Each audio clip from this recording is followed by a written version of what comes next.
Welcome to Immigration Quicktake. This is Ellie Rutledge with the American Immigration Lawyers Association. Several tracks are moving forward with the litigation in Texas on expanded DACA and DAPA.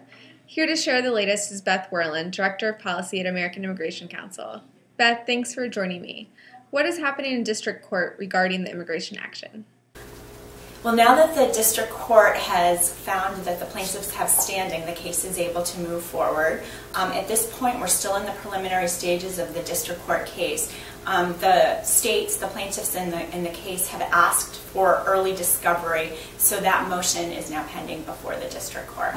As you know, district court litigation can go on for weeks, months, and even years, so we don't expect a quick resolution of this case. Thanks, Beth. Any news on the appeal of the preliminary injunction? So in addition, the case is sort of moving on different tracks. While the district court case, the trial potentially is moving forward, the case is now also in the Fifth Circuit Court of Appeals because the federal government has filed an interlocutory appeal, an appeal of the preliminary injunction decision. So that case was now moving on in the Fifth Circuit Court of Appeals, which will take potentially several months to resolve. As many of you know who practice in the Courts of Appeals regularly, the briefing schedule goes on for several months, an argument is then set, and then ultimately the court will decide that case. But again, the shortest time frame we could imagine, even on sort of a quick expedited schedule, is probably 4 or 5 months.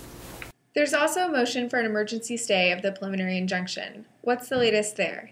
So the third track of litigation is the litigation around the emergency stay request that has been filed by the federal government.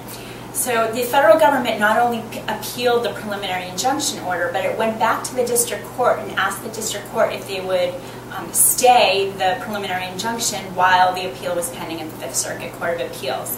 Now they asked the district court to do that relatively quickly because this is an emergency situation. They want to be able to carry on to get the DACA and DAPA programs back up and running.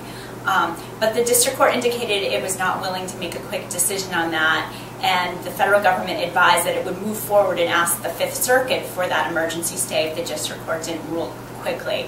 Well, after a few weeks pending, now today, just earlier today, the federal government did go to the Fifth Circuit Court of Appeals and has asked the Fifth Circuit to issue a stay of the preliminary injunction while it's adjudicating the appeal of the preliminary injunction.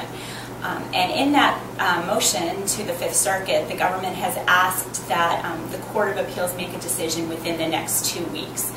We don't know for sure whether the court will comply with that request, but that is a relatively reasonable amount of time that one might expect that a court would rule on an emergency motion such as this. Thanks, Beth, for joining me. For the rest of you, please stay tuned for more updates from the American Immigration Lawyers Association.